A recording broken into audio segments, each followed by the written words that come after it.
নলবাৰীৰ সাগৰকুছিত সদৌ নলবাৰী জিলা ছাত্ৰ সন্থাৰ শ্বহীদ দিৱস উদযাপন। অসমৰ অস্তিত্ব ৰক্ষাৰ বাবে 1979 চনৰ পৰা 1985 চনলৈ ঐতিহাসিক অসম আন্দোলনৰ প্ৰথম শ্বহীদ খৰ্গেশ্বৰ তালুকদাৰকে ধৰি অসম আন্দোলনৰ 860গৰাকী জাতীয় শ্বহীদক শ্ৰদ্ধাঞ্জলি জনাই অসম আন্দোলনৰ প্ৰথমগৰাকী শ্বহীদ খৰ্গেশ্বৰ তালুকদাৰৰ মৃত্যু দিনটোত সদৌ অসম ছাত্ৰ সন্থাই শ্বহীদ দিৱস হিচাপে পালন কৰি আহিছে। আজি শ্বহীদ খৰ্গেশ্বৰ তালুকদাৰৰ মৃত্যুৰ দিনটোত সদৌ অসম ছাত্ৰ সন্থাই কেন্দ্ৰীয়ভাৱে শ্বহীদ দিৱস অনুষ্ঠিত কৰাৰ লগতে সদৌ নলবাৰী জিলা ছাত্ৰ সন্থাই পশ্চিম বনভাগ আঞ্চলিক ছাত্ৰ সন্থাৰ উদ্যোগত আৰু ৰাইজৰ সহযোগত 2 নং সাগৰকুছি পুৰণধৰা বৰনামঘৰৰ প্ৰাংগণত দিনজোৰা বৰ্ণাঢ্য কাৰ্যসূচীৰে শ্বহীদ দিৱস অনুষ্ঠিত কৰিছে। আটাইলৈ আমি আন্তৰিক ধন্যবাদ জ্ঞাপন কৰিছোঁ। আজি আমাৰ শ্বহীদগৰাকীৰ অৰ্থাৎ প্ৰথম শ্বহীদ খৰ্গেশ্বৰ তালুকদাৰৰ যি মৃত্যুতিথি আছিল 10 ডিচেম্বৰ, সেই 10 ডিচেম্বৰৰ সংগতি ৰাখিয়ে আজি প্ৰায় 44 বছৰে এই দিৱস পালন কৰি অহা হৈছে।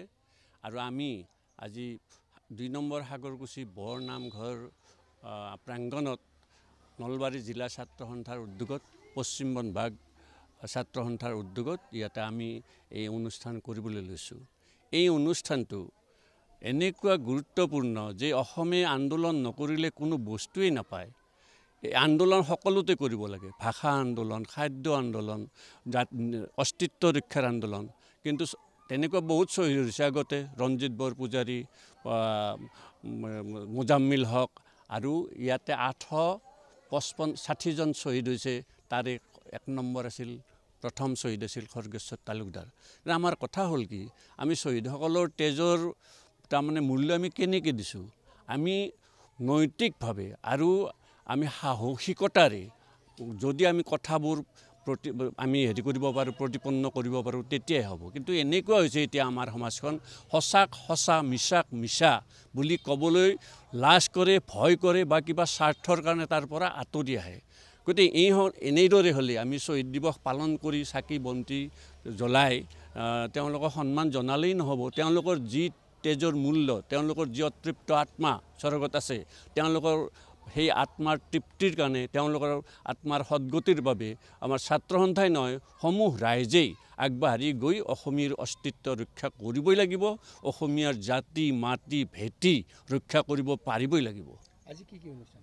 আজি আমাৰ অনুষ্ঠান হৈ গ'ল। এতিয়া পতাকা উত্তোলন, শ্বহীদ তৰ্পণ, শ্বহীদ বেদীত মাল্যাৰ্পণ, এই 3টা কাৰ্যসূচী হৈ গ'ল। এতিয়া আছে বৃক্ষৰোপণ, তাৰপিছত চিত্ৰাংকন প্ৰতিযোগিতা, তাৰপিছত আয়তী দিহানাম আছে আৰু ৰাতিলৈ নাম আছে।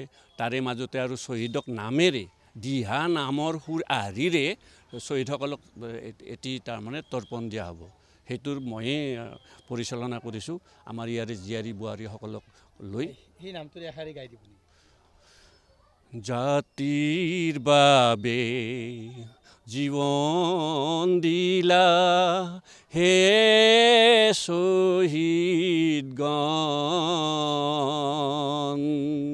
চকুলোৰে চৰণ ধুৱাই কৰিছোঁ স্মৰণ,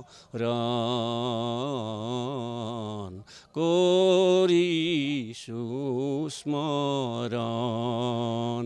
প্ৰথম ভাগে এইটো।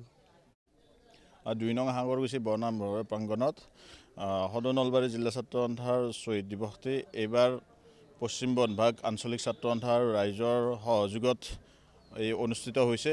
আৰু ইতিমধ্যে 3টা কাৰ্যসূচী সমাপন হৈছে আৰু সন্ধিয়ালৈ শ্বহীদসকলৰ স্মৰণ কৰি বন্তি প্ৰজ্বলন কাৰ্যসূচী আছে। তাৰপিছত নাগাৰা নাম প্ৰদৰ্শন হ'ব। 2গৰাকী অসমৰ আগশাৰী নাগাৰা নামৰ শিল্পীয়ে ইয়াত নাগাৰা নাম প্ৰদৰ্শন কৰিব। আৰু অসম আন্দোলনৰ প্ৰথমগৰাকী শ্বহীদ খৰ্গেশ্বৰ তালুকদাৰ ডাঙৰীয়াক আজি এই পবিত্ৰ ক্ষণত তেখেতক শ্ৰদ্ধাৰে সোঁৱৰিছোঁ। তাৰ লগতে অসমৰ অস্তিত্ব ৰক্ষাৰ সংগ্ৰামত প্ৰাণ আহুতি দিয়া 860গৰাকী বীৰ শ্বহীদক আজিৰ এই দিনটোত শ্ৰদ্ধাৰে সোঁৱৰিছোঁ। যিসকল শ্বহীদত 1979 চনৰ পৰা 1985লৈ 6 বছৰীয়া অসম আন্দোলন হৈছিল আৰু তাৰপিছত অসম চুক্তি স্বাক্ষৰিত হৈছিল। আৰু এই অসম চুক্তিৰ প্ৰতিটো দফা কাৰ্যকৰী কৰিবলৈ অসম চৰকাৰক আৰু কেন্দ্ৰীয় চৰকাৰক দাবী জনাইছোঁ। কাৰ্যসূচী অনুসৰি আজি ৰাতিপুৱা সদৌ অসম ছাত্ৰ সন্থাৰ পতাকা উত্তোলন কৰে সদৌ নলবাৰী জিলা ছাত্ৰ সন্থাৰ সভাপতি নিৰোজউদ্দিন আহমেদ। শ্বহীদ তৰ্পণ কৰে সদৌ নলবাৰী জিলা ছাত্ৰ সন্থাৰ সাধাৰণ সম্পাদক সমৰজ্যোতি মহন্ত। মালা অৰ্পণ কৰে অভ্যৰ্থনা সমিতিৰ সভাপতি জলটিৰাম কলিতা। শ্বহীদ খৰ্গেশ্বৰ তালুকদাৰৰ প্ৰতিচ্ছবিত বন্তি প্ৰজ্বলন কৰে অসম আন্দোলনৰ গুলীবিদ্ধ নিৰ্যাতিত প্ৰফুল্ল ৰাজবংশী আৰু মালা অৰ্পণ কৰে প্ৰাক্তন ছাত্ৰ নেতা তথা নলবাৰী জিলা উন্নতি সভাৰ সম্পাদক লতিফুদ্দিন আহমেদে। গছপুলি ৰোপণ কৰে চিকিৎসক, প্ৰকৃতিপ্ৰেমী, শিক্ষক, সমাজকৰ্মীকে ধৰি কেইবাগৰাকীও বিশিষ্ট ব্যক্তিয়ে। দিনৰ ভাগত আয়ত্ৰীৰ নাম, দুপৰীয়া চিত্ৰাংকন প্ৰতিযোগিতা অনুষ্ঠিত হয়। সন্ধিয়া শ্বহীদ শ্ৰদ্ধাঞ্জলি অনুষ্ঠান মুকলি কৰিব নলবাৰী জিলা শ্বহীদ পৰিয়ালবৰ্গই। উক্ত অনুষ্ঠানত সদৌ অসম ছাত্ৰ সন্থাৰ উপসভাপতি ভৱজিৎ বেজবৰুৱা, সাংগঠনিক সম্পাদক ৰিয়াজউদ্দিন আহমেদ, কাৰ্যনিৰ্বাহক সদস্য তন্ময় কাজী, সদৌ নলবাৰী জিলা ছাত্ৰ সন্থাৰ উপদেষ্টা গুণজ্যোতি পাঠক, অক্ষয় ডেকা, উৎপল কলিতা, অসম উন্নতি সভাৰ উপসভাপতি সুকুমাৰ শৰ্মা, সম্পাদক প্ৰণৱ বৰ্মন, অসম সেনাৰ কেন্দ্ৰীয় কাৰ্যনিৰ্বাহক কন্দৰ্প শৰ্মা, হিমজ্যোতি ভূঞা, জ্যেষ্ঠ সাংবাদিক তথা সদৌ নলবাৰী জিলা সাংবাদিক সন্থাৰ সভাপতি ব্ৰজেন তালুকদাৰ, বাৰ্তাজীৱী সংঘৰ নলবাৰী জিলা সমিতিৰ সম্পাদক ৰূপকুমাৰ শৰ্মাকে ধৰি কেইবাগৰাকীও প্ৰাক্তন আছু নেতা, সাংবাদিক, সমাজকৰ্মী, অসম জাতীয়তাবাদী যুৱ ছাত্ৰ পৰিষদৰ নেতা, সমাজ জীৱনত জড়িত কেইবাগৰাকীও বিশিষ্ট ব্যক্তি উপস্থিত থাকিব। নিশা পীতাম্বৰ সাত বজালীৰ নিপন দত্ত কলিতা আৰু সাগৰকুছিৰ অবিনাশ কলিতাই নাগাৰ নাম পৰিৱেশন কৰিব। নাগাৰ নাম উদ্বোধন কৰিব বিশিষ্ট সমাজকৰ্মী তথা নৱদ্বীপ হস্পিটেলৰ অধ্যক্ষ গণেশ তামুলীয়ে। নলবাৰীৰ সাগৰকুছিত শ্বহীদ দিৱসস্থলীৰ পৰা শংকৰ কলিতা প্ৰতিবেদন, অপৰূপা টিভি। প্ৰিয় দৰ্শক, আপোনাক অপৰূপা টিভিৰ তৰফৰ পৰা বিনম্ৰভাৱে অনুৰোধ কৰিছোঁ, এই চেনেলটো আপুনি ছাবস্ক্ৰাইব, শ্বেয়াৰ, ফলোইং, লাইক আৰু কমেণ্ট কৰি লগতে কাষতে থকা বেল আইকনটো ক্লিক কৰি আমাক আপুনি সহায় কৰে যেন। আপোনাৰ এই সহায় সহযোগিতাই অপৰূপা টিভি চেনেলটোক জীয়াই ৰখাত বিশেষভাৱে সহায় কৰিব।